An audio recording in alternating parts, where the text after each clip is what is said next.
En el 73 es un edificio ya póstumo porque él realizó el proyecto, pero ya no vio concluido porque él muere, no recuerdo si murió en el 68 o 69, pero prácticamente sigue lo mismo el edificio de la IBM. ¿Qué es IBM? Una marca de equipo informático muy conocido en los Estados Unidos, su edificio corporativo, que es bastante similar nuevamente al Seagram Building.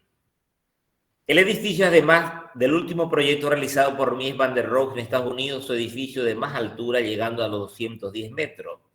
La arquitectura del edificio de IBM, junto con muchos otros diseños de Mies, se convierte en el sinónimo de poder corporativo. Edificio corporativo, eso es lo que denota en gran manera. Los materiales aluminio, negro, vidrio, teñido, gris se utilizan conjuntamente para crear piel uniforme. Siguiente.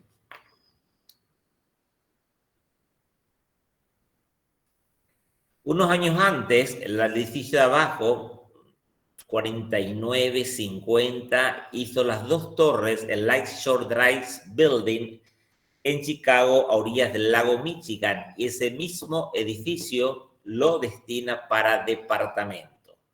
Por eso en un primer momento, esos edificios, esos paralelepípedos elevados contenían cualquier función.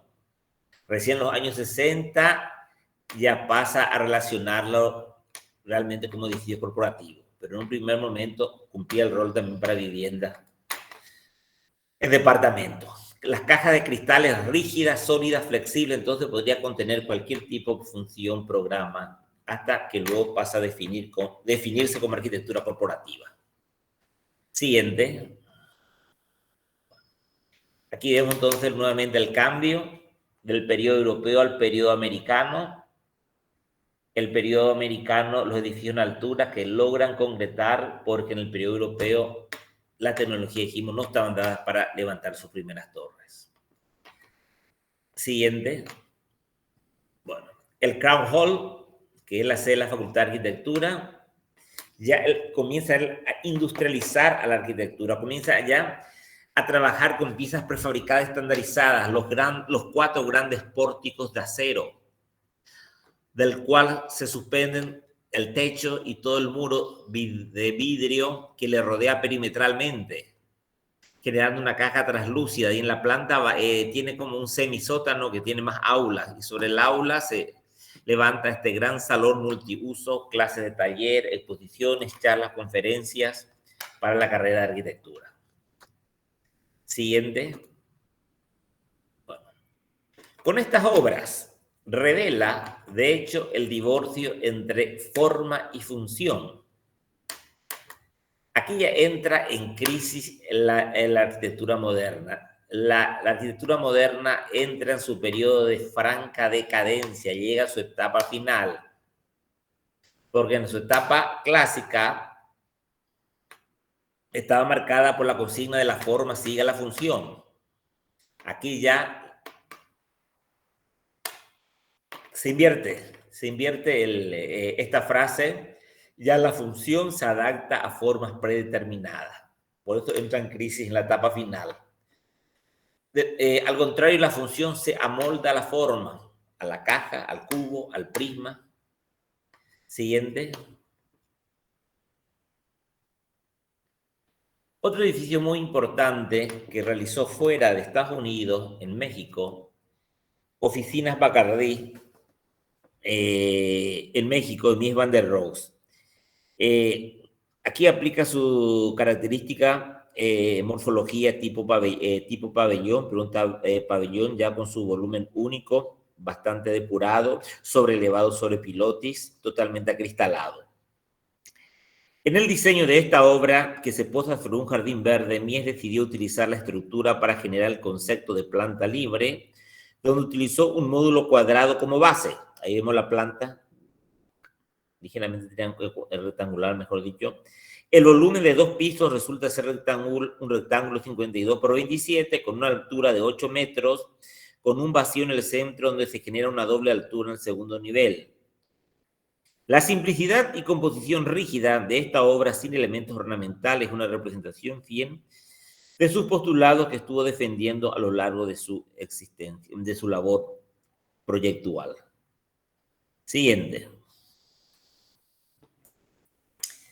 La casa Farworth, unos años antes, es la casa icónica que ya lo saben bastante.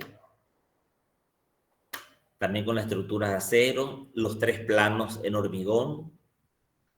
Siguiente. Vamos a pasar nomás esto, pues siguiente. Siguiente. Bueno. Estando trabajando en el estudio de Mies, Philip Johnson, en forma paralela e inspirándose en la obra de su mentor Mies van der Rohe, diseña el Crystal House. El Crystal House. ¿Conoce Sadi el Crystal House? Sadi González.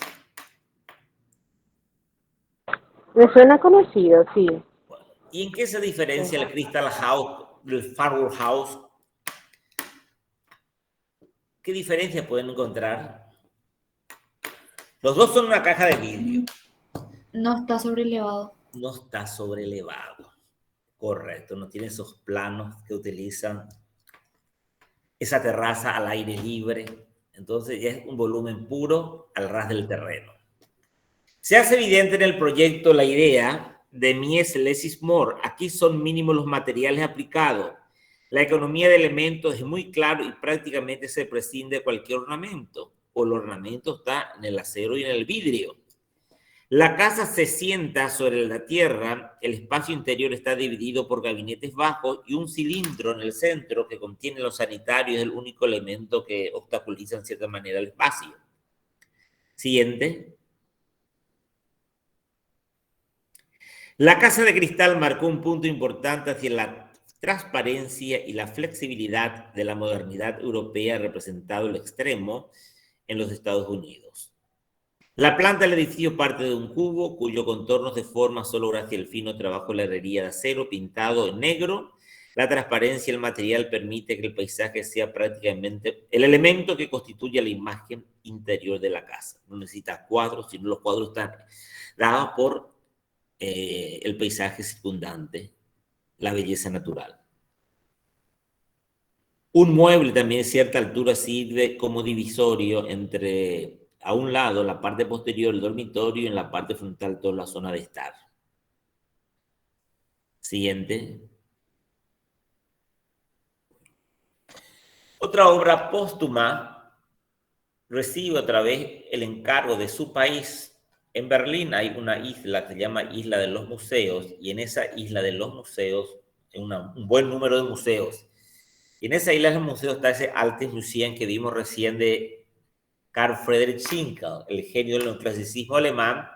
Y al costado de ese edificio, a quien tanto miró Mies, levanta la Galería Nacional de Berlín frente a un espacio, una plaza pública de gran amplitud. Exteriormente, el edificio se constituye como un gran zócalo.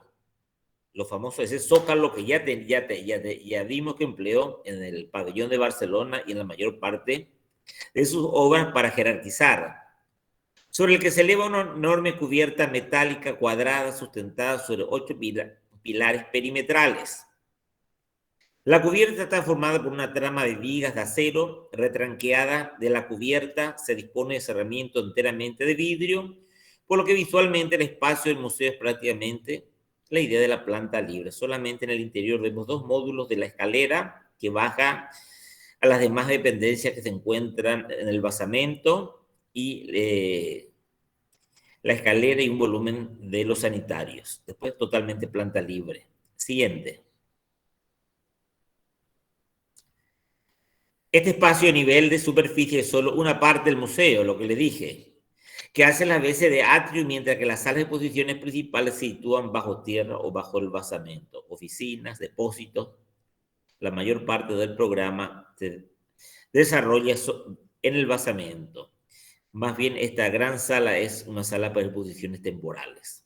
Vemos ahí en la planta de abajo los únicos volúmenes que interfieren en el espacio, la batería de baños con las 2 escaleras que bajan al basamento. Pues totalmente una planta libre y rodeada por una galería perimetral, a modo de templo períptero, solamente que cada lado tiene 2 columnas y que genera esa galería. Siguiente. Primero levantaron toda esa estructura gigantesca en acero, formando una cuadrícula estructural, el basamento a uno de los costados de la escalinata que accede al gran edificio, totalmente vidriado. Siguiente. Y la misma cosa, como este está próximo, a un lado está el Museo de Schinkel, como les dije, Schinkel utilizó ahí la estoa griega, pero lo utilizó en forma perimetral, a modo de templo períctero, la galería, conservando siempre la horizontalidad y el ritmo, para entrar en armonía y consonancia con el antiguo Museo de Schinkel. Siguiente. Bueno, a partir de aquí evoluciona y va a surgir una nueva tipología dentro de lo que llamamos la arquitectura internacional, una nueva tipología de rascacielos, que estamos viendo en esta imagen, este otro edificio icónico de los Estados Unidos en la década de principios de los años 50, la Lever House. ¿Y qué cambios se da en el diseño de la Lever House en comparación al Seagram Building? ¿De qué manera evolucionó? Si comparamos este edificio de Lever House, la torre de Lever House con el Seagram, Tiene una base. tiene una base, forma un podio, el basamento. Y va a generar entonces las famosas torres que se asientan sobre un basamento.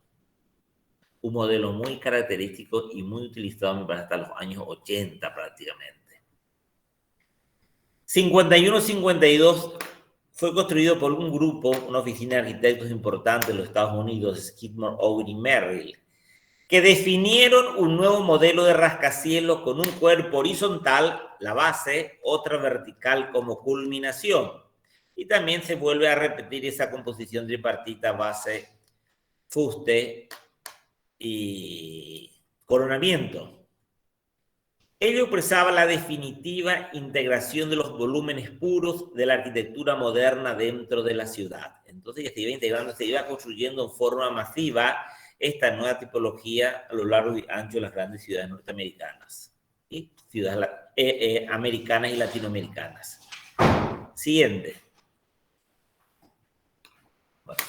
Se destaca, por tanto, la tensión entre el volumen de la oficina y el basamento sobre pilotis. Pilotis sobre la calle y su extensión hacia el interior entre el patio y frente vidriado, el racional curtain wall, franjas opacas y transparentes, la terraza jardín sobre el basamento y la alteración en el remate a modo de coronamiento. Siguiente. En Asunción llega esta tipología de edificios, chicos. Basamento y torre. Llega este modelo muy difundido a nivel internacional. Sí, profe. Por ejemplo, El Guaraní. El Hotel Guaraní. El Hotel Guaraní. Y el de al lado del Hotel Guaraní, ¿qué edificio es? También tiene menor proporción, menor escala. Tiene su base y su pequeña torre. ¿Qué edificio ubican cruzando la calle? La antigua sede del Banco do Brasil. No sé si funciona todavía el Banco do Brasil. Ubican ese edificio, ahora tiene todo un vidrio oscuro. No, estando enfrente del Hotel Guaraní, a la derecha, a la esquina. Este también tiene un pequeño basamento. El edificio de la Panam. ¿Y qué es la Panam, Joaquín Viveros? ¿Qué es la Panam? ¿Qué era la Panam? Pues ya no existe más. No sé, profe. ¿Qué era la Panam? ¿Alguien tiene idea?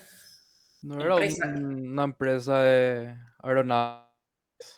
Muy bien. Eran las aerolíneas comerciales más grandes que tuvo los Estados Unidos y habrá funcionado hasta finales de los años 80. La Pan Am Internacional. Entonces, esta era la sede corporativa de la Pan Am en el corazón de Nueva York. Aquí le invitan para participar en el diseño del proyecto nada más y nada menos a Walter Gropius. Diseñado por Emery Rothson con la ayuda de Walter Gropius, es un claro ejemplo del estilo internacional en la arquitectura. Se caracteriza por plantas diáfanas, muy iluminadas, ausencia de detalles lujosos, tanto en el interior como en el exterior. Vemos el gran basamento y hacia uno de los costados una torre ligeramente poligonal. Siguiente. Bueno. Walter Gropius, bueno, en este caso hizo unos edificios públicos.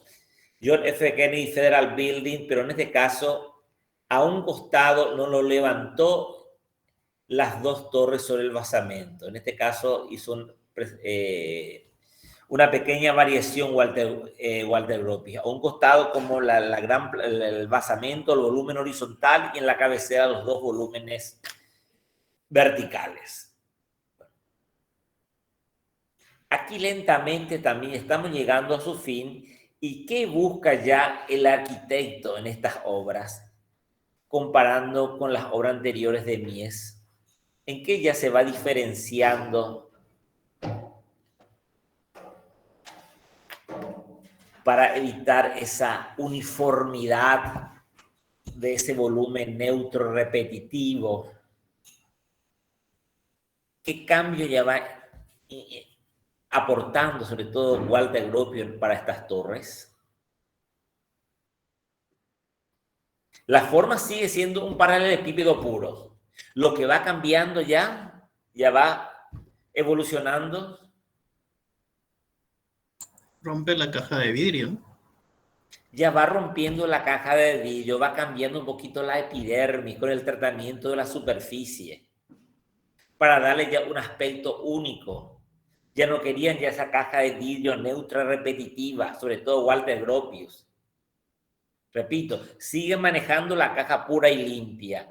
Se da todavía la composición tripartita, pero en el acabado, en el tratamiento de la epidermis ya le da un toque personal. El aventanamiento, las divisiones. Siguiente. Este modelo va a pasarlo a Europa igualmente, y uno de los grandes arquitectos modernos de origen danés, Arne Jacobsen, aparte de arquitecto, fue un gran diseñador industrial, realiza el diseño y la construcción del SAS Royal Hotel. SAS también es la Scandinavian Airways, la compañía comercial más importante de los países nórdicos.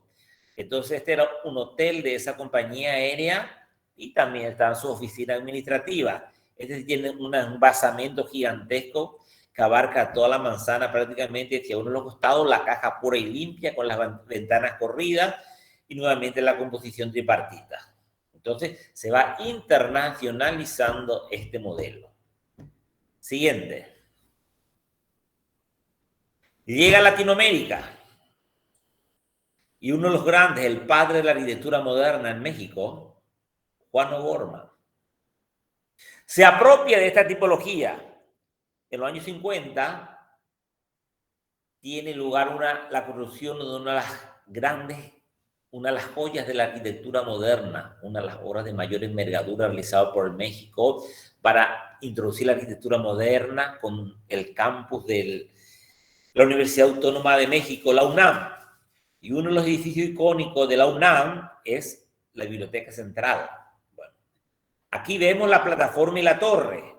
En la plataforma, que es totalmente vidriada, están las salas de lectura, y en la torre, que es totalmente cerrada, está donde se guardan los libros. Bueno, pero sabemos qué cambio tuvo la arquitectura moderna o de qué manera la arquitectura moderna se adaptó al contexto cultural mexicano, como vemos en el ejemplo de Juan O'Gorman. Con los murales. Comienza a introducir el mural como parte de la arquitectura, el mural como elemento que destaca la historia o ese aspecto, el nacionalismo, la cultura precolombina, azteca. Entonces, enfatiza aspectos de su pasado, de la historia, a través, si no es del mural, es a través del color, como en el caso de Barragán. Pero son las dos estrategias, muralismo y color, lo cual va a condicionar esa arquitectura moderna internacional de modo a que se contextualice más con la cultura mexicana. Sí. ¿Cómo? Sí, de piel. Exactamente. Y quizá, o también el muro ya van a ser más gruesos, como era ya más pesada la arquitectura precolombina. Barragán trabajó un muro un poquito más grueso, ya las ventanas más pequeñitas. Va a ir cambiando, pero comienza con esa parte, con la imagen exterior epidérmica, como decís. Siguiente. Bueno, la búsqueda de nuevas formas expresivas. También, como yo les dije recién, sobre todo Walter Gropius ya está hartamente cansada del volumen anónimo. Y también en Estados Unidos va a buscar estas nuevas formas expresivas y van a introducir de Europa el brutalismo que vimos la vez pasada. Y con el brutalismo va a trabajar ya con juegos de volúmenes, alturas, entrantes, salientes, la epidermis, y va a generar un lenguaje diferente. El paradigmático edificio autónomo y puro de la arquitectura internacional se va transformando. Se intenta evitar la monotonía y repetición de la fachada, se busca tratamiento más expresivo de las cubiertas. En este proceso se producen diversos pasos. Uno de los primeros es el tratamiento de la fachada, que de entenderse de estrictamente lisa, homogénea y funcional, pasan a tratarse de manera a mostrar más la individualización que la seriación. Ya busca individualizar cada edificio y no la seriación de los edificios como proponía el método internacional. Ya están proponiendo la diversidad formal antes que la repetición modular de la arquitectura racionalista. Siguiente. Anular un poquito también, dejar de lado esas formas muy rígidas, el ángulo recto, los planos, el cubo, y comenzar a trabajar ya con una arquitectura más expresiva, con formas curvilíneas. De ahí que muchos historiadores hablan de un neoimpresionismo que surge en la arquitectura tanto europea como americana en los años 50, donde el arquitecto le da una expresión personal a las formas de cada uno de los edificios, y esa expresión personal ya contiene un simbolismo, un significado, deja de ser esa arquitectura anónima y muda del movimiento moderno. El recurso a formas globales de carácter escultórico es una buena muestra de este proceso de cambio formal en el tratamiento de los edificios. Es, por lo tanto, en el tratamiento libre de cubiertas, desarrollando al máximo las posibilidades de cubrición. En este momento se está trabajando bastante ya. La tecnología del hormigón ha evolucionado bastante, se trabaja con cáscaras bastante finas en hormigón armado. Entonces, con esas cáscaras finas dan la posibilidad de cubrir grandes espacios y generar estas formas escultóricas, donde estas cualidades de revisión formal se expresan ampliamente, mostrando la superación de la discusión en torno a la cubierta plana, desarrollando una mayor expresividad formal. El edificio de la izquierda es de un alemán, no recuerdo el nombre, es un centro de congresos en Berlín, Palacio del Congreso de Berlín, exactamente, un gran auditorio. Muy interesante la forma que plantea, a modo de contrafuertes, de arbotantes que sostiene esa cáscara. Y el de al lado, el de la derecha, es el Polideportivo Olímpico en Tokio, de Kenzo Tange, que también trabaja con esas cáscaras finas de hormigón. Siguiente. Bueno, entonces dice, se pasaría a una concepción física de la arquitectura basada en el plano, el de arriba, en la percepción plástica y visual, el de abajo, trabajar más con la forma plástica escultural, y en la tendencia a la abstracción a una concepción cultural de la arquitectura basada en la materia, en la percepción táctil, lo que buscaba el brutalismo, y a la tendencia en la contextualización y la expresión de los valores semiológicos. La expresión de los valores semiológicos, ya que cada arquitectura, lo que ustedes están haciendo ahora en el análisis semiótico o semántico de lo denotativo y connotativo, ¿qué simboliza? ¿Qué simboliza? Ahí abajo vemos la ópera cine, para muchos simboliza como aquellos barcos a velas que vinieron de Inglaterra, los primeros colonos a sentarse al colonizar la gran isla de Australia. Siguiente. Entonces, podemos señalar, resumiendo lo dicho, que esta revisión formal de los años 50 se dirige especialmente a dos direcciones. Revisión formal, entonces, una revisión formal frente al movimiento moderno o el movimiento internacional que para la mayoría estaba muy gastado. En primer lugar, a la búsqueda de nuevas formas expresivas, insistiendo en el valor escultórico de la forma arquitectónica.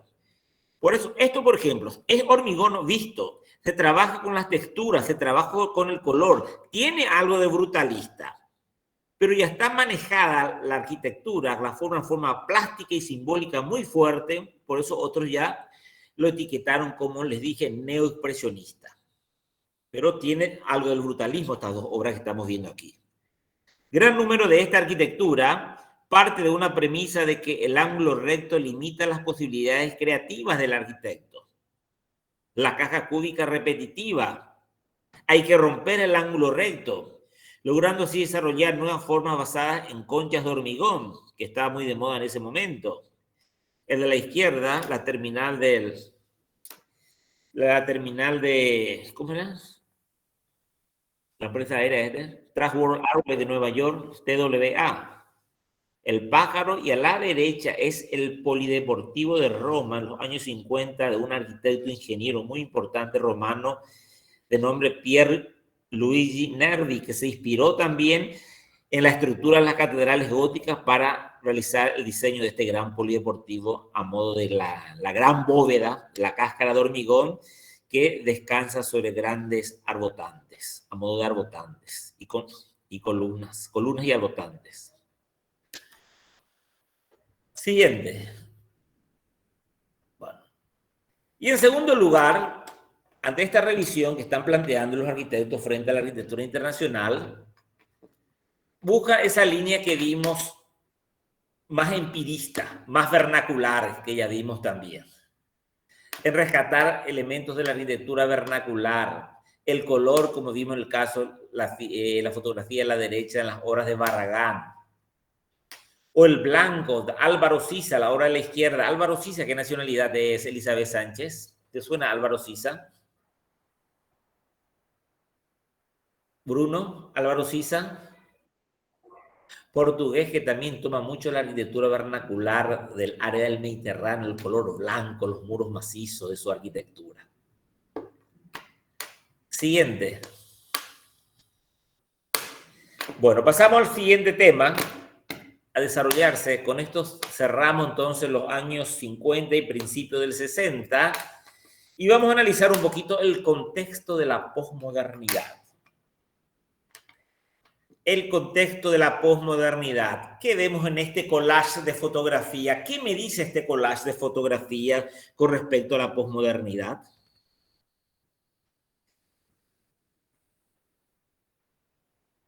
¿Qué me comunica? Llamar la atención. Imagen. La imagen. ¿Qué más me dice? Vida nocturna. Vida nocturna, diversión, entretenimiento, buena vida y poca vergüenza.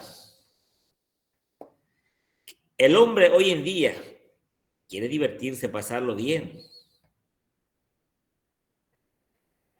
Es amante del trabajo, captar emociones, captar miradas, entretenimiento, distracción. ¿Correcto, Andrea Carolina? Lo que va a decir Venturi aprendiendo de Las Vegas.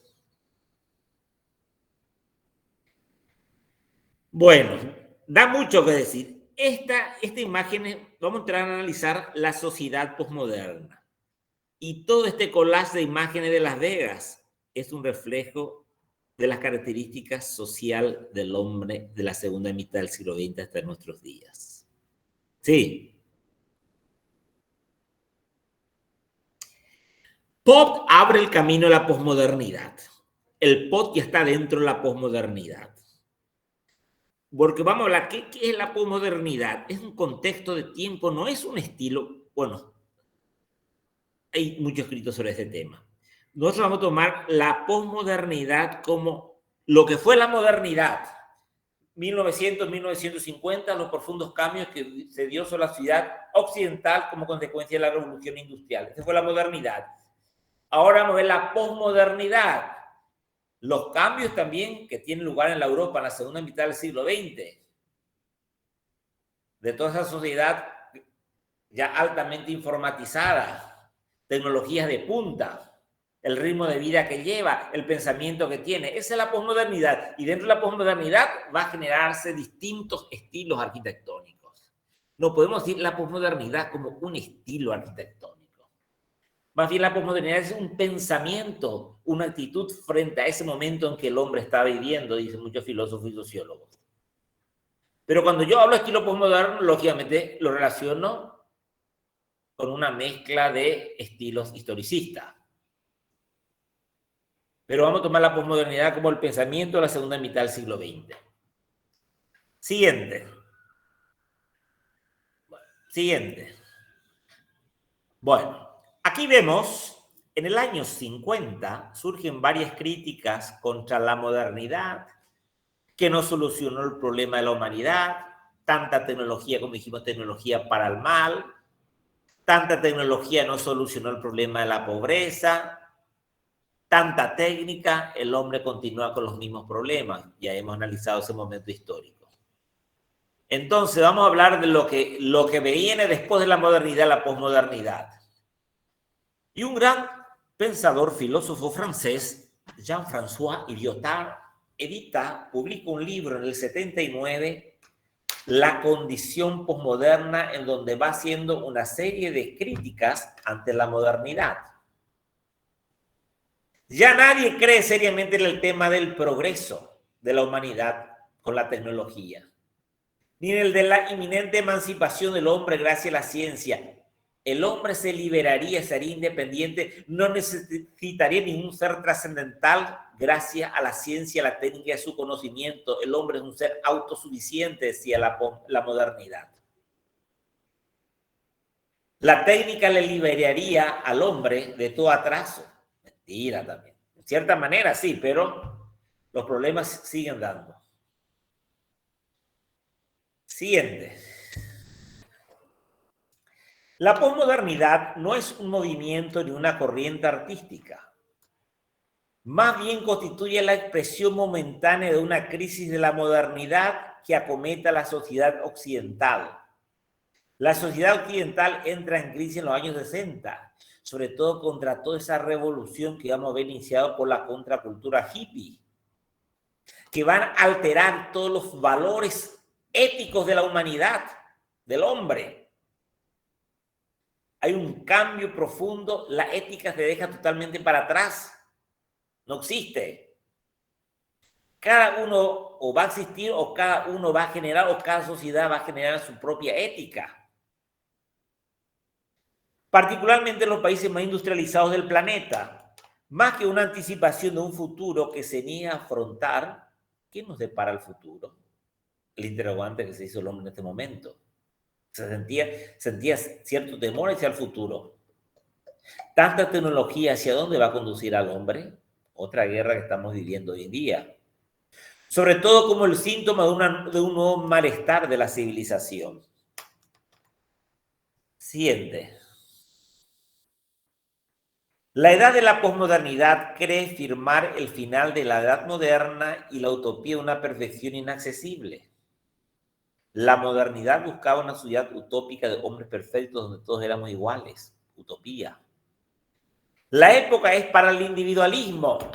Entonces, si en la modernidad hablamos de cultura de masas, ahora vamos a hablar otra vez con el existencialismo, el individualismo. Cada persona es única y hay que respetar cada persona sus gustos.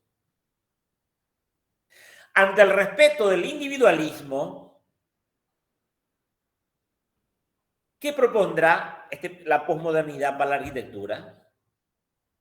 La modernidad propuso un estilo único perfecto al cual el hombre tenía que amoldarse a ese estilo perfecto, que fue el racionalismo. Y la posmodernidad, que está reivindicando la individualidad, está reivindicando que cada uno tiene su propio gusto, que cada persona tiene que juzgar a su criterio. ¿Cómo este pensamiento va a incidir en la arquitectura de la segunda mitad del siglo XX?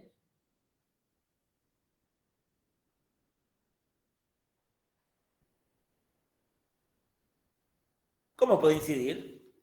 La modernidad incidió imponiendo un estilo único y perfecto, funcional, racional. Y en la segunda mitad hasta hoy en día, multitud de estilos y corrientes donde todo vale, cualquier macanada podés hacer como arquitectura, defendés y ya llegás al éxito total. Agarrás y doblás, alterás, rompés la forma, cambiás la forma y salió algo nuevo y ya te hiciste famoso y se te publicó una revista de arquitectura y ya sos un arquitecto estrella, Bruno. Entonces, esto me hace recordar muy significativo. Recuerdan ese de... ¿Cómo se llama ese dibujito americano donde Gary dobla el papel y tira y ahí ya es el referente de inspiración? Los Simpsons. Así mismo, ese es algo muy interesante lo que refleja. Cualquier cosa ya puede ser. El arte puede sugerir, por cualquier vía puede surgir el arte y la arquitectura. No ya tomando como referente una gran obra de la arquitectura del pasado. Cualquier vía es válida para generar arte y arquitectura. Todo se relativiza. Se rechazan los criterios clásicos o se rechazan los criterios de los 5 puntos de Le Corbusier, por decir. Se rechazan las normas establecidas por la modernidad y se tiene tendencia a ser más conciliadores hacia las formas y estilos del pasado. ¿Y quién fue ya? Ya vimos arquitectos de los años 50 que empezaron a ser más conciliadores con la forma del pasado. ¿Y quiénes fueron esos arquitectos que ya vimos que empezaron en los años 50 a valorar la historia y tomar elementos de la historia?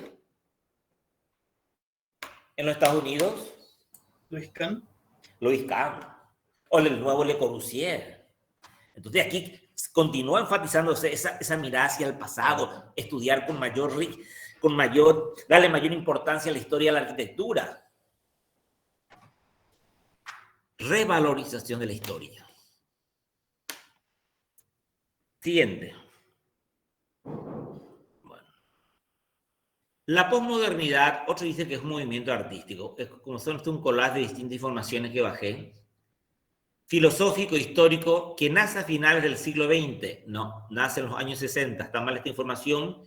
Como una búsqueda por nuevas formas de expresión centrada en el culto por el individualismo y crítica al racionalismo. Entonces, si hace una crítica al racionalismo, la posmodernidad se circunscribe dentro de un estilo clásico romántico, totalmente romántico. Culto al individualismo. Esto es el romanticista del siglo XIX, ya estaba pregonando, luchando. La posmodernidad, como movimiento artístico, incorpora corrientes vanguardistas anteriores, toma elementos de la arquitectura moderna, lo fusiona con elementos de algún estilo del pasado, o lo fusiona con elementos de la alta tecnología. Por eso muchos hablan que la arquitectura posmoderna es un collage de cosas, o es un nuevo eclecticismo. Como se dio un eclecticismo a finales del siglo XIX, se vuelve a repetir el ciclo y se da otro eclecticismo a finales del siglo XX. Solamente que ese eclecticismo del siglo XIX es una mezcla de dos estilos del pasado. Aquí el eclecticismo del final del siglo XX es una mezcla de lo moderno, la vanguardia con el pasado. Como corriente filosófica, la posmodernidad busca nuevas formas de pensamiento centradas en el crecimiento del individuo a través del uso de tecnología. Se caracteriza por criticar las corrientes del pensamiento antiguo que son consideradas anticuadas. El positivismo, que era que la ciencia solucionaría todo. La ciencia, la técnica, la máquina, ya caducas de pensamiento. Siguiente. Bueno, ¿qué propone? Una sociedad laica con mayor libertad de pensamiento. Estamos en una sociedad laica hasta hoy en día. Y esto ya los sociólogos en los años 70 hablaban de una sociedad laica. Hasta hubo un libro un bestseller de final del siglo pasado, El hombre light, no recuerdo quién fue el autor, un americano me parece. ¿Y qué es una persona light, Joaquín Viveros? ¿Te consideras una persona light? Entiendo que es una persona que puede abrirse, ¿no? Digamos que puede expresarse sin temer a algo, ¿no? Eso es para vos light. ¿Y para vos, Bruno, qué es light?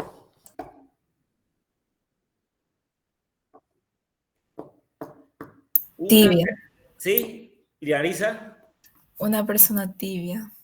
Tibia, que no se compromete con nada, que anda a su ritmo, le importa o no le importa, le da igual. Ríndete parcial, no rindo, no me voy a dejar para recuperación, no rindo en recuperación, no voy a repetir nomás esta materia. No, a ti no me voy a entregar, no, para que vamos a entregar el trabajo práctico.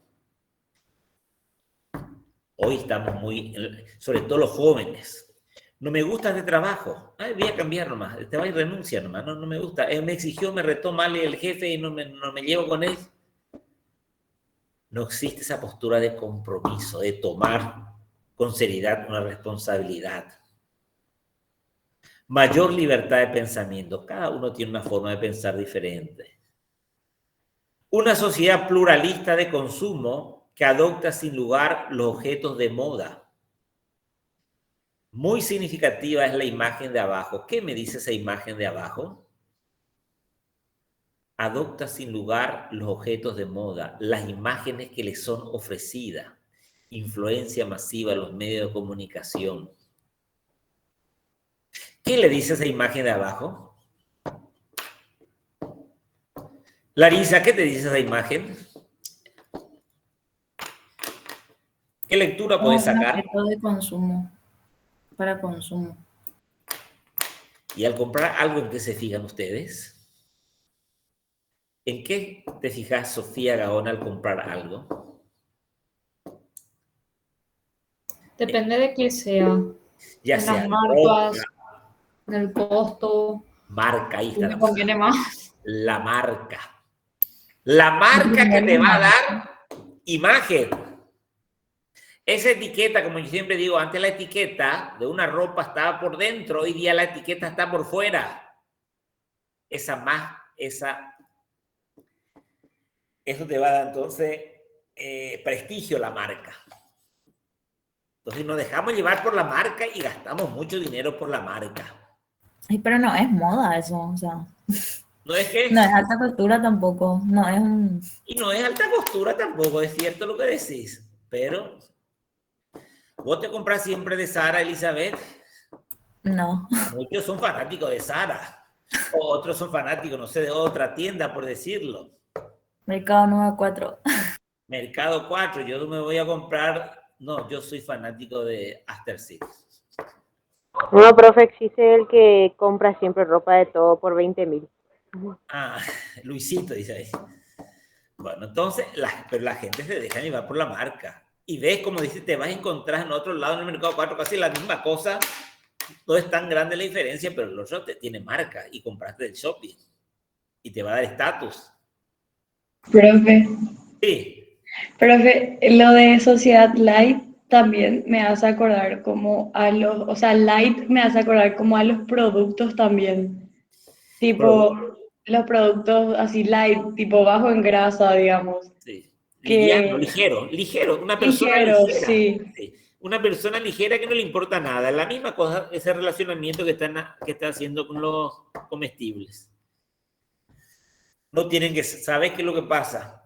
El hombre light no tiene contenido, no ha cultivado el alma. Y cultivar el alma es practicar buenos valores que tanto defendieron los grandes filósofos Platón, Aristóteles. La práctica de valores, ahí está la belleza del hombre. El hombre actual se preocupa no de practicar valores, sino se preocupa de proyectar una imagen superficial bonita. Vamos a ver enseguida, dice eso aquí. Siguiente. Una sociedad postindustrial. Bueno, la base de la economía que dio desarrollo a la arquitectura moderna era la industria, sector secundario. La industrialización de la arquitectura. Aquí se hizo un censo, unos censos que se hizo en los Estados Unidos en los años 70, se dieron cuenta que un 70%, me parece, de la población americana trabajaba en servicio y ya no en industria. ¿Y qué pasó con las industrias americanas de automóvil o grandes industrias?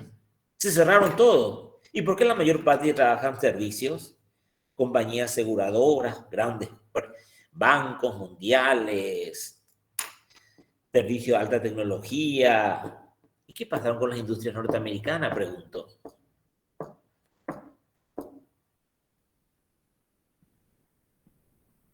La mano de obra era muy cara, entonces migraron a países donde la mano de obra era más barata, como China. Claro.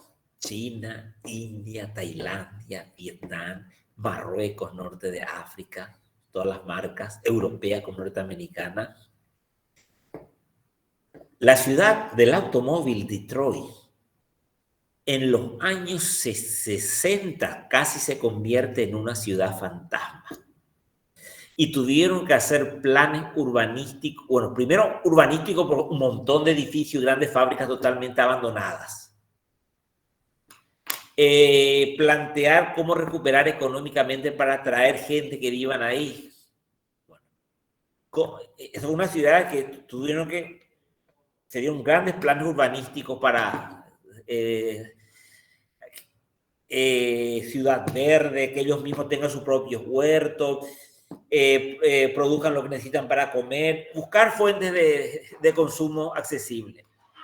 Y bueno, lo mismo no tuvo gran despegue, y lo que iba a hacer Trump otra vez, propuso otra vez que vuelvan muchas de las grandes fábricas que están instaladas en el tercer mundo. La idea era volver a traer nuevamente y asentar en Detroit para generar mano de obra. Entonces, solamente de los Estados Unidos, ellos tienen el capital y administran todas sus grandes industrias que están esparcidas por todo el planeta. La no existencia de una fórmula o 5 principios, no hay una fórmula única para diseñar o hacer arquitectura o 5 principios. Cualquier fórmula, como les dije, vale para diseñar. Cualquier fórmula vale para diseñar, y eso traerá consigo una diversidad de propuestas estilísticas para los distintos gustos, para las distintas culturas. Siguiente. Consideran al funcionalismo moderno demasiado austero, simple, sobrio. Propone un diseño más ligero, hombre light, que conceda más importancia a la fachada. Si el hombre se preocupa de su imagen, también va a preocuparse de la imagen que proyecta su vivienda, su oficina, su edificio, la Torre Trump, por decirlo, la fachada de tu casa. Que digan, esta es la casa de Anaí Cunha, qué interesante, qué buen gusto tiene esta chica, ella es arquitecta luego. Entonces, esa proyección. Les gusta integrar formas del pasado, recurrir a estilos antiguos, sin romper, sin embargo, el carácter funcional del diseño. Pero, repito, ese carácter funcional del diseño va a dejar de lado la posmodernidad. La funcionalidad va a ser algo secundario. Menos es más es sustituido por menos es aburrido, célebre frase de Robert Venturi. Y ahí vemos claramente un edificio moderno, Giuseppe Terrani, un arquitecto italiano del racionalismo italiano, y el de abajo un edificio posmoderno. Salta a la vista cómo en uno se manejó la imagen, en el otro no se manejó la imagen. Colores, texturas, formas historicistas, materiales variados. Y es el posmoderno colorido, llamativo, que va a florecer sobre todo en los Estados Unidos. Y al europeo no le va a gustar tanto ese posmoderno. ¿Por qué no le va a gustar tanto al europeo esta arquitectura que estamos viendo aquí? ¿Cómo es el europeo? ¿Cómo lo ven? ¿Más clásico, profe. Más frío. Clásico, ahí está. Sobrio, clásico. El americano le gusta más esto pop, como digo, el arte pop, lo colorido, lo extravagante. Que ya está lindando con lo cursi, lo quiche, lo cursi. Pero Porque el americano medio no está formado en el buen gusto como un europeo. Europa tiene siglos y siglos de historia del arte y de la arquitectura. A pesar que hoy día las nuevas generaciones también tienen, pero el europeo tradicional siempre se ha caracterizado por tener un buen criterio estético. El americano medio no. Siguiente. El sistema consumista actual nos ha hecho sentir el deseo y necesidad de consumir cultura, dice la sociedad contemporánea. Así todo aquello que forma parte de la vida cotidiana de amplios sectores sociales ha pasado a ser objeto de cultura. De modo que es posible hablar de una cultura del rock, aquellos que se visten como se visten sus ídolos del rock, que van en los grandes recitales, viajan de un lugar a otro, se identifican con esa cultura de la música. O la cultura de los cómics en los años 60, de las historietas, una cultura que se popularizó por todos los rincones del planeta y llegó aquí también. De una cultura deportiva, de repente está muy de moda. Hoy, ¿cómo se llama ese que está tan de moda? Padel, ¿cómo era? Padel. Padel, que hay en todos los barrios y todo el mundo va a jugar. Son culturas de moda y todo es efímero, todo pasa con rapidez. O todo lo que es esta cultura urbana, las tribus urbanas, recuerdan de final del siglo pasado y principio de este siglo. Los floggers, los góticos, otros. Los emo. Bueno, y había cada gente me identificaba con ese estilo de vida, con esa estética, con ese pensamiento, y formaba parte de esos grupos. O los skaters. Hoy en día la moda queda prácticamente obsoleta de una semana a otra, la tendencia sí. Todo es efímero, correcto. Esto que aquí cerca de mi casa hay una pista de skate. Los skaters siempre ¿Saben cómo se viste estos skaters? ¿Te fijaron Sí, alguna vez profe. cómo se viste, Sadi? Más o menos así con pantalón medio flojo. Si son varones son medio flojos y si es mujer medio ajustado. Se le A cae veces todo. a veces tiene remera flojo también, o otras veces ajustada, creo que para las chicas, y algunas se usan kepi. Kepi, se le nota la ropa interior, la marca del calzoncillo al varón, A tiene el veces. tatuaje. Es un estilo que se identifican muchos jóvenes con esa forma de vida. Entonces, es el relativismo social que estamos viviendo, cada uno con qué grupo se identifica y forma parte de ese grupo. Profe, yo no sabía que, yo no ¿Sí? sabía que los skaters todavía existían. O sea, que yo, de Hay los poco. 2000 que yo recuerdo. Aquí en la entrada de Luca hay una cancha que la gobernación de Central construyó, una pista, y los domingos se llenan ahí, en la entrada de Luca. Siguiente. Bueno. Estamos viviendo una sociedad del espectáculo, ya lo dijo en los años 70, es el título de un libro de un sociólogo francés, Guy Debord. ¿Y por qué hablamos de la sociedad del espectáculo? Nosotros, nuestra vida lo estamos haciendo un espectáculo para todos. ¿Y de qué manera estamos haciendo nuestra vida un espectáculo? Porque perdimos la privacidad. ¿De qué manera nuestra vida es un espectáculo? Con las redes sociales, profe. Con las redes. Por ejemplo, gente que ya saca una foto, estoy en Talleyrand y estoy comiendo esto, estoy en el bolso y con fulano y estoy comiendo esto, me compré este zapato, me fui a tal lugar. Estamos poniendo todo lo que hacemos nuestro día a día. Es entretenimiento para otros, es espectáculo para otros. Se perdió la privacidad. Nadie negaría a la hora de hacer un análisis mínimamente razonable de la sociedad actual el lugar preponderante que ocupan en ella los medios de comunicación, redes sociales que estamos hablando. Y en aquel momento, en los años 70, todavía no había redes sociales, solamente la publicidad del cine.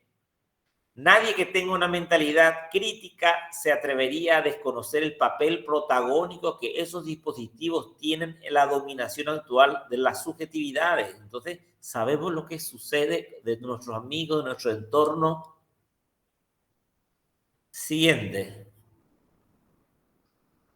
Para Guy Debord, el modelo de producción capitalista avanzada marcaba nuestro estilo de vida, nuestra forma de relacionarnos con los demás y los valores adquiridos. Entonces, el capitalismo avanzado que viene de Estados Unidos ya nos marca nuestro estilo de vida, los valores adquiridos basados en el espectáculo. De espectáculo entendemos como la representación de esos valores por los medios de comunicación, el cine, los anuncios y pancartas publicitarias que magnifican unas ideas y sentimientos falsos. Según los críticos, nos venden, no sé, queremos imitarle a tal artista, a tal fan.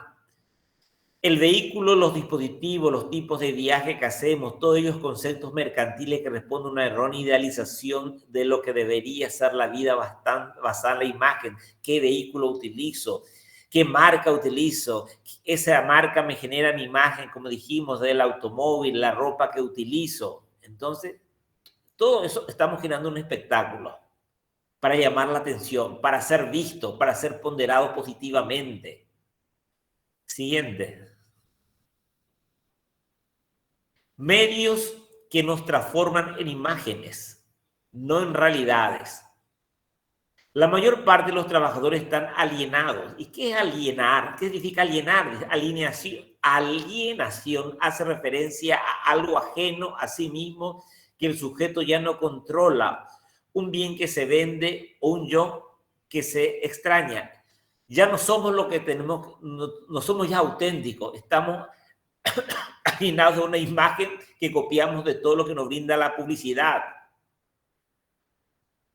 Eso sí, sin incluir su realidad de clase, sino la mediada por imágenes que el poder proporciona. Todo ello provoca que seamos esclavos de la inmediatez, de la publicidad. Comprar esto, vestirte esto, andar en tal lugar, del momento presente, y estamos sujetos a la representación posterior que hacemos de esto.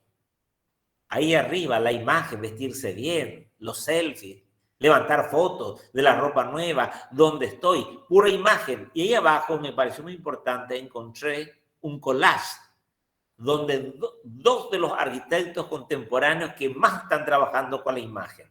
Una ya murió y otro sigue vivo. ¿De quién es la obra de la parte inferior y de quién es la obra de la parte superior? Se hizo un collage de elementos formales de dos grandes arquitectos de estrellas contemporáneas. Ubican los autores que trabajan con la imagen en la arquitectura. Frank Gehry es el de abajo y el de arriba debe ser Zaha Hadid. Excelente, Joaquín. Zaha Hadid y Gehry, que trabajan con la imagen, que venden la imagen y que tienen la marca del arquitecto. Ahí está la marca.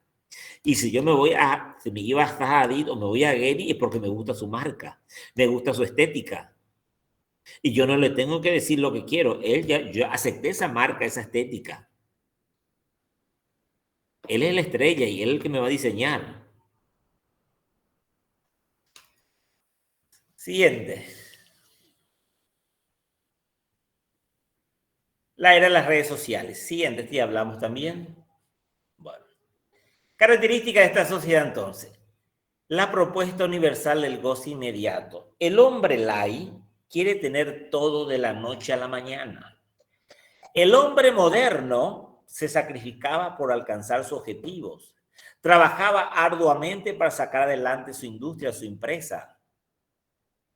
Sudaba, sacaba horas de estudio de mi época, los universitarios, para terminar una carrera. No era tan fácil. Y más aún si seguías carreras densas como ingeniería, arquitectura, medicina. Hoy día, gran parte de los chicos, ¿qué carreras siguen? Que yo llamo carrera light, carrera nocturna. ¿Qué nuevas carreras que no existían en el siglo XX?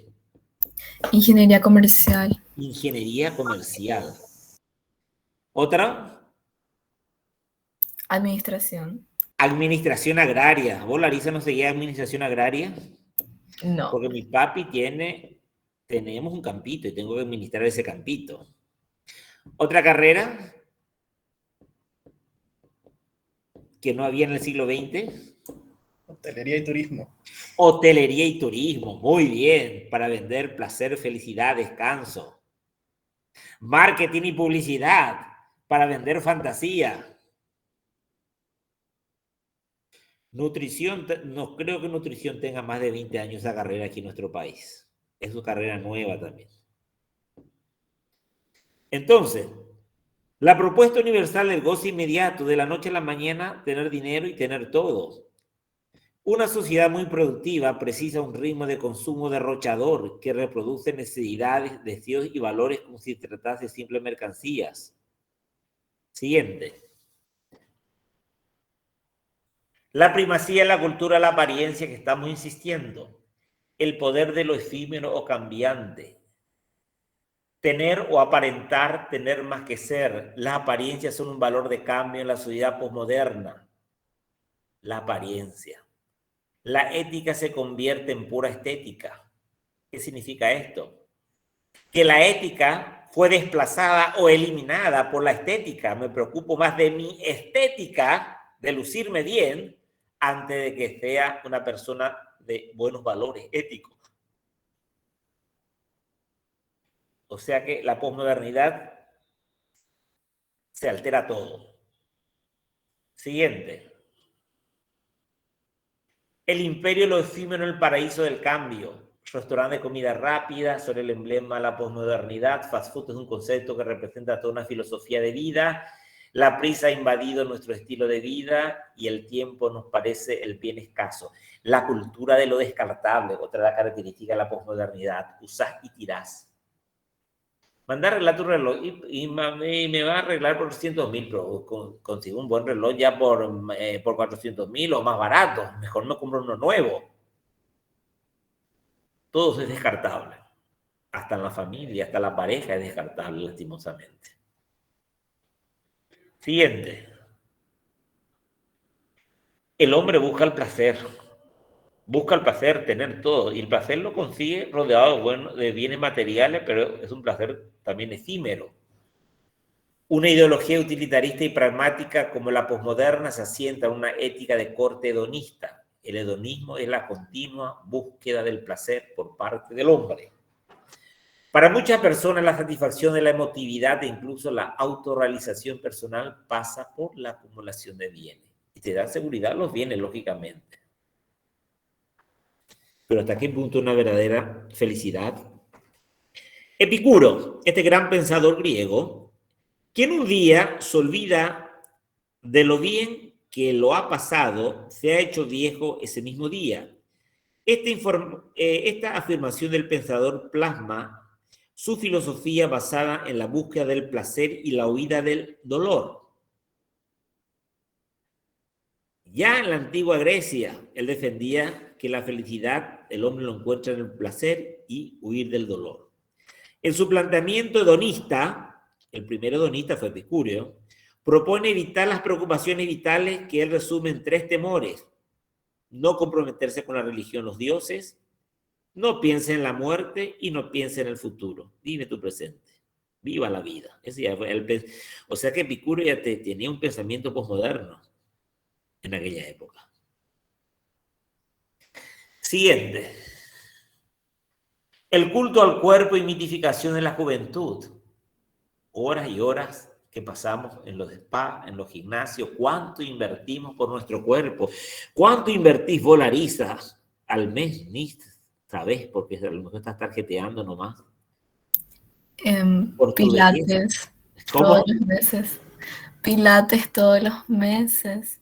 Entonces, y sobre todo, ¿y cómo logramos la eterna juventud?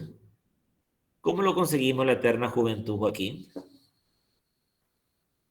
Y bueno, ahora cuando las cirugías.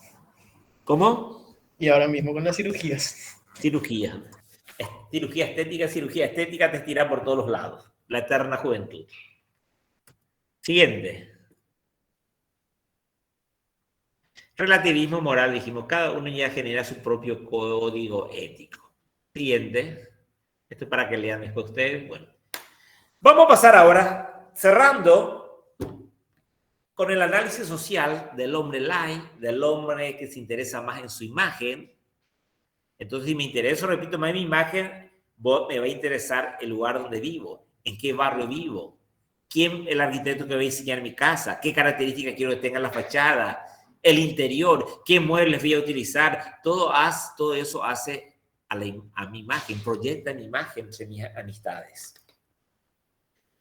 Bueno, pasamos al decálogo de la posmodernidad. Aquí vamos a hacer brevemente una comparación modernidad y posmodernidad, que son los dos contrapuestos que se presentan en el siglo XX. Tradición no y tradición sí. ¿Quiénes estaban a favor de la tradición y quiénes estaban en contra de la tradición? ¿Modernidad o posmodernidad? Cuando hablo de tradición, hablo de toda la historia, del pasado, la cultura, del lugar.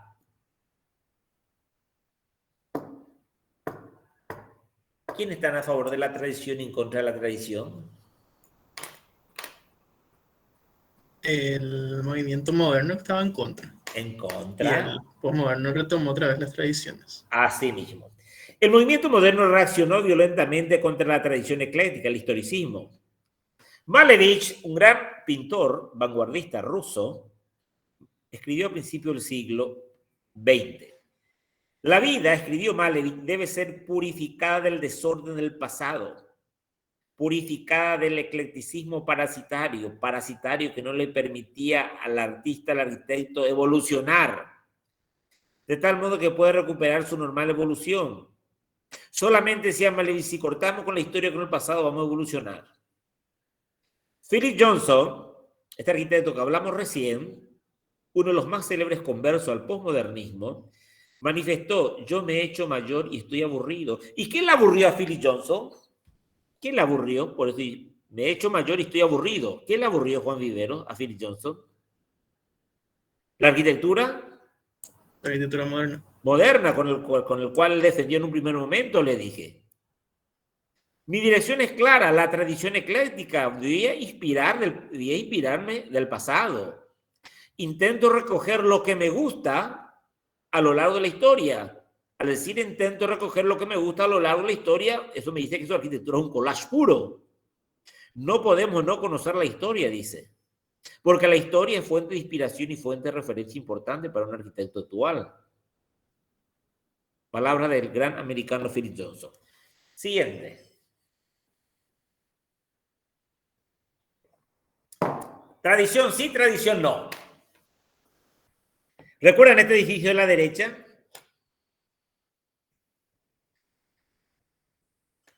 ¿Recuerdan? Ustedes habrán dado una historia, una introducción a la historia, habrán dado ya eso. ¿Lo ubican? Clarisa, Joaquín.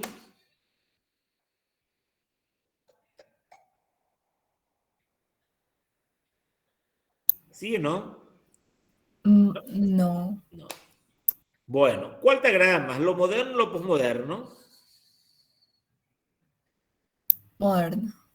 ¿Y por qué no te agrada este posmoderno? ¿No te divierte acaso? Estamos hablando. Me divierte, dice Philip Johnson. Me es muy agresiva. ¿Y por qué te es agresivo? ¿Qué es lo que te genera esa agresividad en el diseño de ese arquitecto? Creo que la escala que manejó, La escala, los colores, los colores, la decoración. sí. Muy empalagoso. Es el posmoderno. ¿Qué elemento historicista tiene el collage de estilo? Correcto. Y Andrei, ¿qué elemento historicista tiene allá que hablas del collage? ¿Qué elemento historicista ven el tratamiento de la epidermis?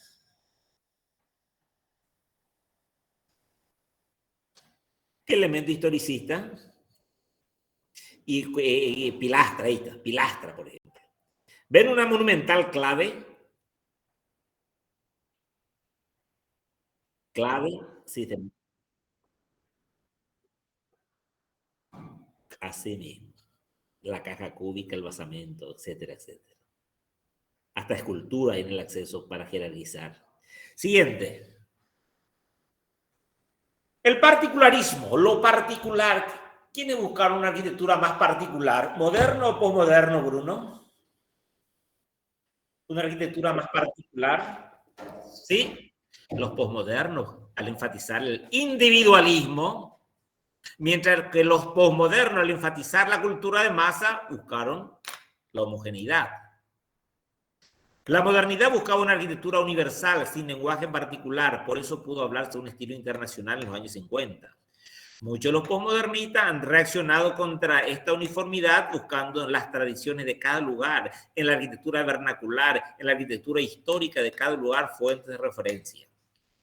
Posmoderno. Siguiente. El de la izquierda moderno, la derecha posmoderno, materiales del lugar, elementos de la historia. A través de eso se va a conseguir lo particular de cada diseño arquitectónico. Siguiente. El adorno y la moral. ¿Para quiénes eran inmoral el adorno? ¿Los modernos o los posmodernos? Los Inmoral. modernos. Los modernos. Los modernos. Venturi otra vez. Adolf Loos rechazó. Delito. Venturi exaltó otra vez el adorno en los años 60. La envoltura disfrazada de los edificios comerciales. La decoración no era algo malo, dice Venturi. ¿Por qué no pecar adornando sin complejo? No tener complejo, no tener miedo en adornar tu edificio. Sea audaz. Lánzate y trabaja con la epidermis del edificio, va a decir Venturi. Siguiente. Nuevamente vemos cómo los adornos con todo. Siguiente. Objetividad frente a la intuición. Estamos en una época posmoderna, romántica, entonces la intuición, la sensibilidad va a jugar un papel muy importante en el momento de diseñar la arquitectura. El arquitecto moderno sería una especie de ingeniero especializado en concebir máquinas para habitar.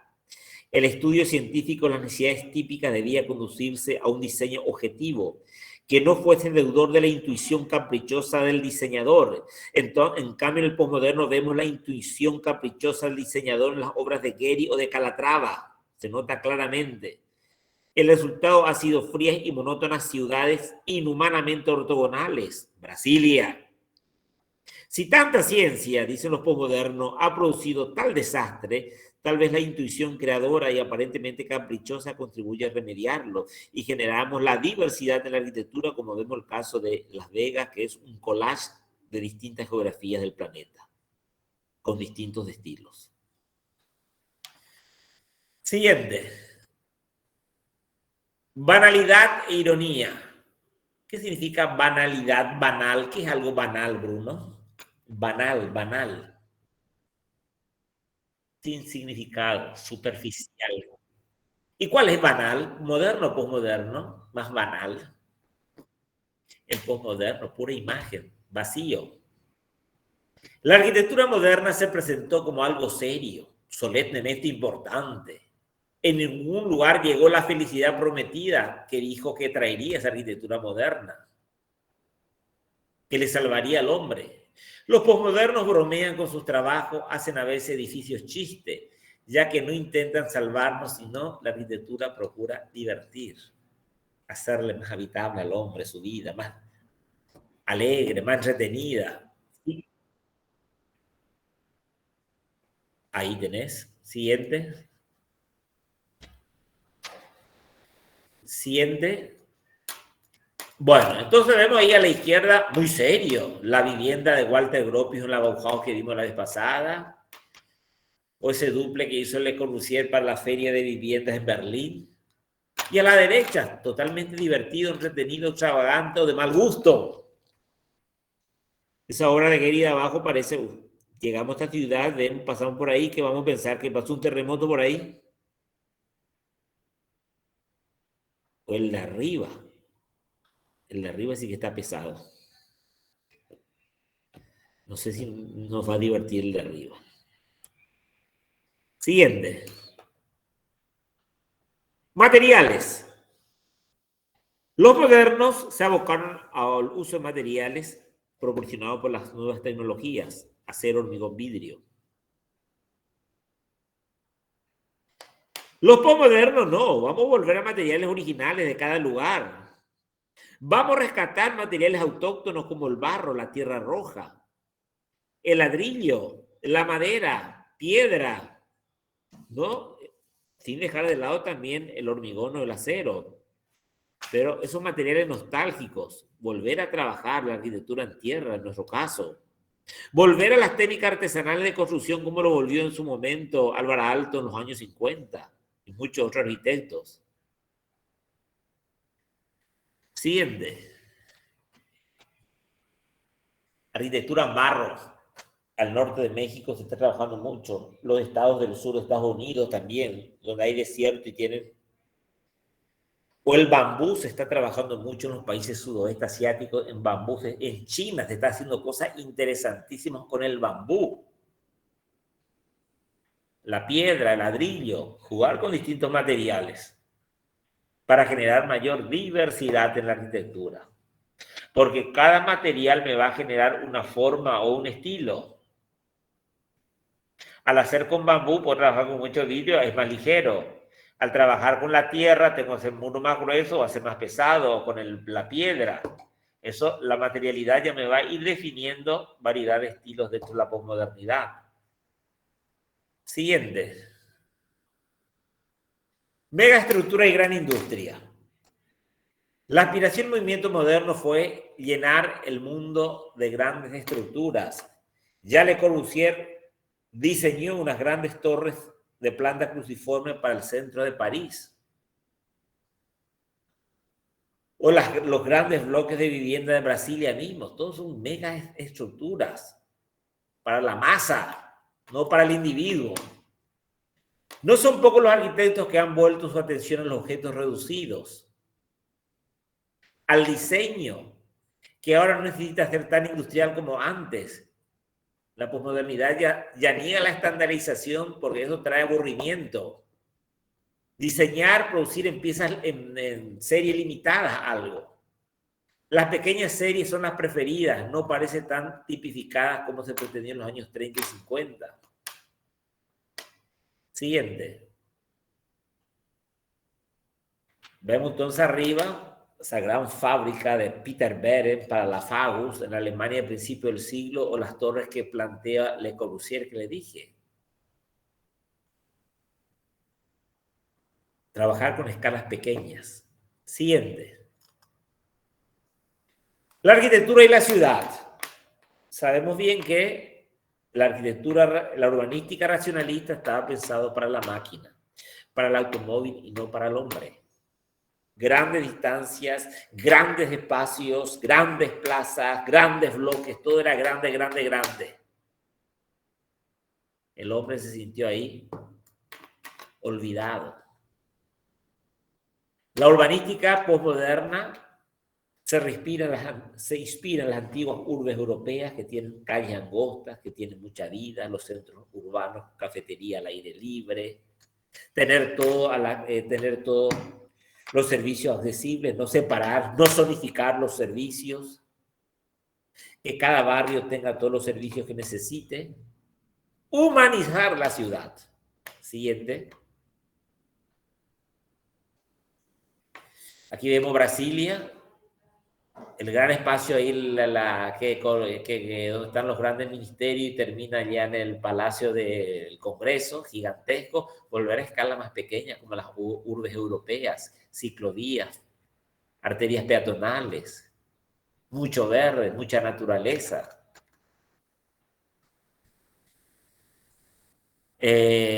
¿Cómo se llama el catalán que está, este urbanista catalán que propone las supermanzanas con las peatonales en Barcelona? Salvador Rueda. Salvador Rueda, esa es una urbanística muy posmoderna la que está planteando. Siguiente. Bueno, ¿qué papel social tiene el arquitecto? Hoy el arquitecto dice, ya no quiere ser más un técnico ingeniero como fue en la arquitectura moderna. El arquitecto quiere ser otra vez un artista. En el artista cada obra es única y el arquitecto también cada obra tiene que ser única. El arquitecto ahora dibuja. ¿Alguien de ustedes dibuja le gustan los bocetos, los croquis, salen a hacer croquis, expone, vende bocetos, libros, escribe, estudia historia de la arquitectura, dice el arquitecto hoy en día. ¿Es cierto eso, Esteban Jiménez, que estudia en historia de la arquitectura, o es mentira? ¿Que gusta historia de la arquitectura? Sí, o sea, a mí particularmente cuando yo estudiaba Historia 5, cuando cursaba solía hacer croquis, profe.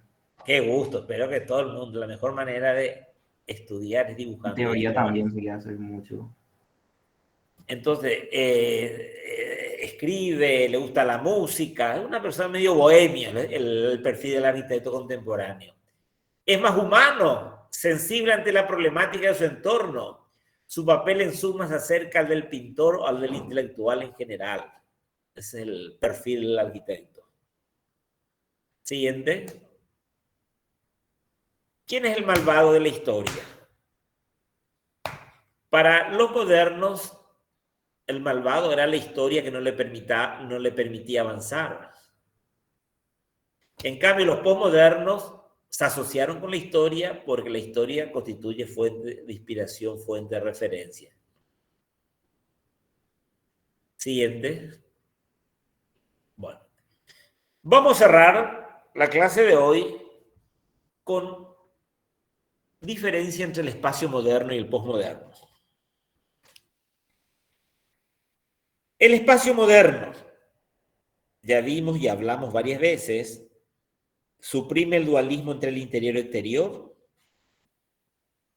Es un espacio que se fuga en el exterior, no es un espacio con límites bien precisos, es abierto, definido mediante plano, puede extenderse hasta el infinito, sin interrupción, planta libre, funcional, continuo, fluido, diáfano, muy iluminado.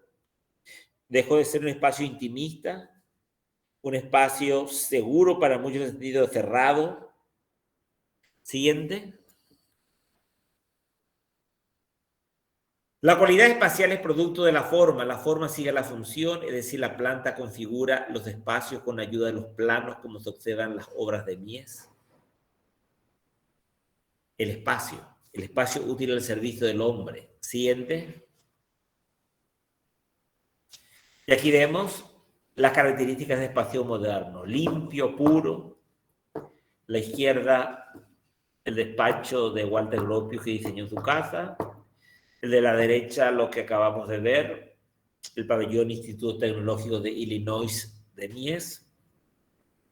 Planta libre, transparencia.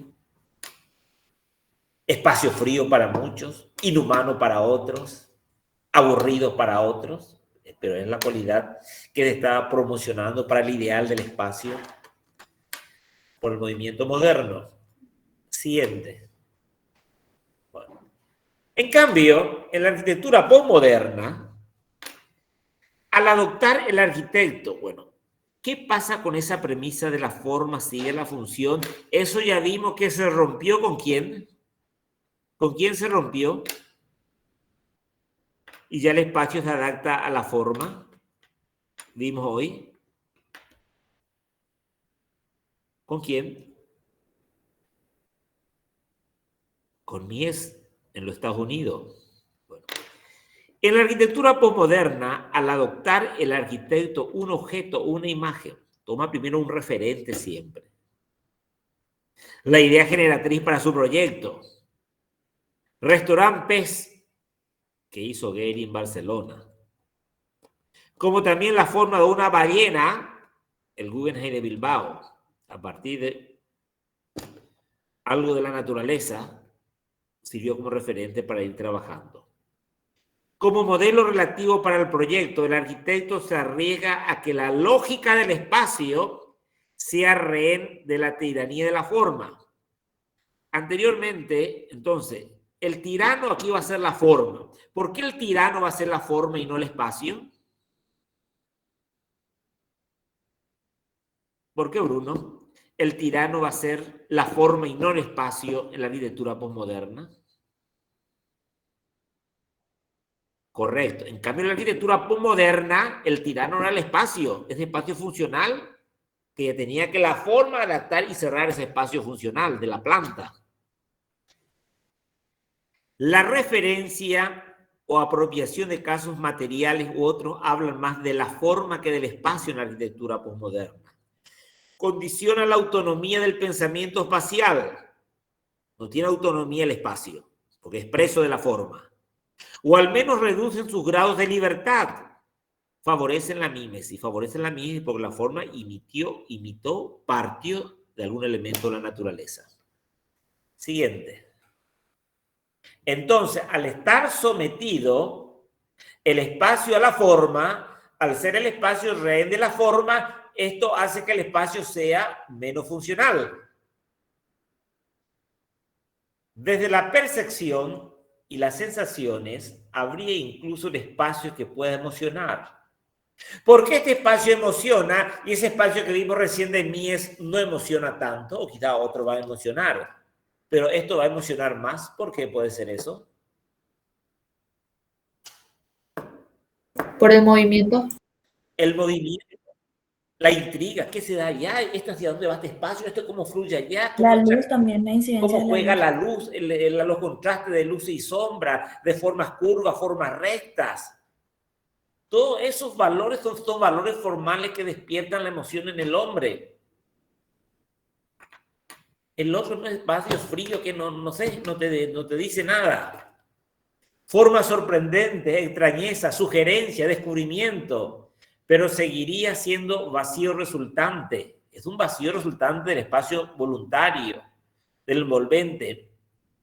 Se entraría en una dinámica de espacios que evocan, esto me recuerda a tal cosa, extraen claves o se argumentan de otros espacios conocidos o de lectura intencionada y selectiva. Tiene más una carga poética, es un espacio quizás con más contenido en ese sentido. Siguiente.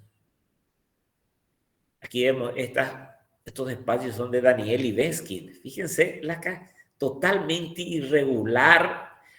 Se rompe con ese orden ortogonal del espacio de Mies, un espacio laberíntico, un espacio con muchos espacios residuales, otra vez sobrante, quizás si uno entra a analizar en forma detallada, recorrer esto, pero atrae, porque es novedoso porque cada rincón tiene unas características diferentes, unas vistas diferentes. Siguiente. Esta es una de las últimas obras de Zaha Hadid. ¿Cómo bajó? Siguiente. Espacio y forma y espacio aparecen íntimamente relacionadas. Pero esa relación podía cambiar en la posmodernidad y cambió, abriendo para ambos espacio y forma la posibilidad de expresarse por separados. En la actualidad se presentan espacios interiores que no ejercen efectos sobre la forma o formas libres contenidos en el envolvente de espacios. O sea que el ejemplo que vemos aquí a la derecha son unos grandes almacenes o tiendas de lujo. La Lafayette, una gran cadena de tiendas que surgió en Francia a finales del siglo XIX y tiene sucursales en Londres, en Berlín. Y estos grandes almacenes lo diseñó el francés Jean Nouvel en el 96. El frente ajusta, dice, las ordenanzas municipales en la altura, el tratamiento del muro, los colores. En Alemania se respeta mucho lo que es la arquitectura contextual. Contextual en el sentido de respetar la arquitectura persistente. Bueno, entonces quizás lo único que cambia un poquito la materialidad aquí, pero no rompe en forma tajante con la arquitectura persistente. En cambio, por dentro, la continua oscura y brillante fachada de vidrio oculta en su interior una serie de espacios cónicos de distintos tamaños totalmente independientes de la apariencia externa. Un cono que se levanta, otro cono que se une, distintas alturas van jugando para estos grandes tipos shopping. Entonces, que es un espacio totalmente que no refleja la simplicidad de la forma envolvente. Entonces ya no se rompe esa relación entre forma y espacio en la posmodernidad. Siguiente. Profe, Sí. a eso se le podría decir falta de carácter, por ejemplo. Falta de carácter, Falta de carácter, dijimos, es cuando ese edificio no representa la función que es. ¿Te parece que al mirar ese volumen puro de vidrio, ¿nos lo relacionaríamos con un centro comercial o se le relacionaría con un centro comercial?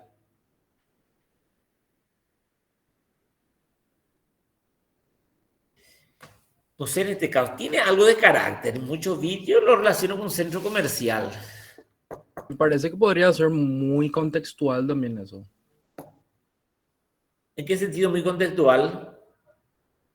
Dependiendo de la forma en la que mire el edificio. Porque para algunas personas sí podría representar eso, pero para otras podría representar completamente algo opuesto. Sí, también eso. Por eso medio que dudé también, si puede ser o no, hasta qué punto puede ser. Pero es también contextual porque le dije respeta las persistencias contextuales de la arquitectura en altura, color de material, lo que sea, que ya le está definiendo un poco el diseño de la fachada. O la gran cubierta que sobrevuela el conjunto del Centro Convención y Cultura Lucerna de Humboldt. Define bajo ella un espacio virtual, un recinto ambiental protegido autónomo respecto a los edificios cobija. Esto mirando desde arriba parece como una gran caja, pero por debajo hay como 3 edificios independientes, un auditorio más grande, un auditorio más pequeño y salas de oficinas. Son 3 volúmenes diferentes, da la sensación que hay 3 programas diferentes, pero por fuera, viendo desde una vista aérea, se nota como un gran edificio contenedor de un único espacio. Pero metiéndose por dentro es totalmente otra cosa, genera esas ambigüedades, esa complejidad y contradicción también, como decía Venturi. Siguiente. En lugar de seguir un proceso de proyecto segmentado, planta, sección, alzado, como lo hacían los modernos, para llegar como resultado a una forma o un espacio, se puede pensar directamente en cómo ha de ser la forma. Hoy día, ¿cómo va a ser la forma? ¿Cómo va a ser el volumen de lo que quiero proyectar de tal o cual programa? O el espacio a partir de ello, entender y usar el proyecto, los planos como instrumento de verificación, descripción y manual de instrucciones constructivas. Entonces, se comienza ahora de cómo va a ser el volumen para luego generar los planos a partir de ese volumen. El objeto fue origen, el espacio resultado. El objeto fue origen, el objeto ¿qué va a ser? Ese pez que vimos o esa ballena de Getty. Es el objeto, mi fuente de referencia, mi fuente de inspiración, la fuente donde surgió la idea para la volumetría. El espacio es el resultado. Y los planos, instrumento a posteriori va a ser el plano. Se está frente a un modo de proyecto más libre y directo que recupera la condición integral del edificio-objeto como protagonista del pensamiento arquitectónico. ¿Y a qué se conoce como edificio-objeto? Todos son edificio-objeto. Otra característica de gran parte de las obras postmodernas. ¿Qué es un edificio-objeto? ¿Qué se podría entender como edificio-objeto? De otro contexto. Y está ahí como un objeto, como un edificio icónico, rivalizando con toda la arquitectura preexistente, anulando a toda la arquitectura preexistente y diciendo: yo soy aquí el capo, yo soy el ídolo, yo soy el más bello, el más interesante, vengan aquí. Esa es la arquitectura objeto, para el deleite, la contemplación del edificio. La imagen por la imagen. ¿Entiende? Me parece que con esto termina. Bueno, llegamos justo a las 7, casi. ¿Algunos avisos, arquitecta Luz? Arquitecto Esteban, Luz. No, profe, los alumnos saben que hoy entregan el trabajo práctico y el plazo vence a las 11 de la noche, 11:55. Entonces, importante es que lo hagan en plazo porque no se reciben ya posteriormente esas entregas. Profe, Uno por grupo. profe, Sí, te quiero preguntar, ¿va a haber Meet o solamente entrega? las entregas se hacen oficialmente dentro de la plataforma. existen ya los sitios para descargar con cada tutor sus trabajos prácticos. Sí, pero ¿no va a haber Meet entonces o solamente es directo nomás? Creo que el profe Esteban nomás lo que ofreció la posibilidad a aquellos que no hicieron su corrección en fecha. Vamos a dejar en claro algunas cosas, porque parece que no se entiende. Lo que se presenta hoy es la primera corrección puntuada del trabajo práctico. Es una corrección que ustedes van a hacer de su TP en la parte de los códigos, que ya vale puntos, y eso se entrega hasta las 23:55. Lo que se entrega para esa hora va a tener valor. Ahora, yo ofrecí un Meet así para aquellos que deseen corregir su trabajo ahora, y si tienen tiempo nada más, corrijan todo eso y in extremis llegan a las 23:55.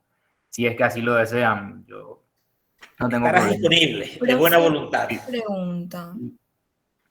Para la entrega de hoy a la noche, ¿las 3 horas tienen que estar completas o no es necesario? Y, o sea, Claro. los códigos, o sea, todos los códigos que se les pide de las 3 horas. Ah, Así ok. es. Bueno, el examen es el próximo martes. El examen tendremos hasta las 6:30. El contenido es hasta este capítulo del día de hoy. Será De modo virtual. en forma virtual. Selección múltiple y preguntas de reflexión de ensayo para pensar, pensar y pensar. Y a las 6:30 vamos a tener un contenido, vamos a desarrollar 45 minutos para no perder tanta clase. Quedamos así. Muy bien. Felices Pascua para todos, a estudiar y nos vemos virtualmente el próximo martes. Chao, chao a todos. Gracias. Chao, profe. Hasta luego. Hasta luego.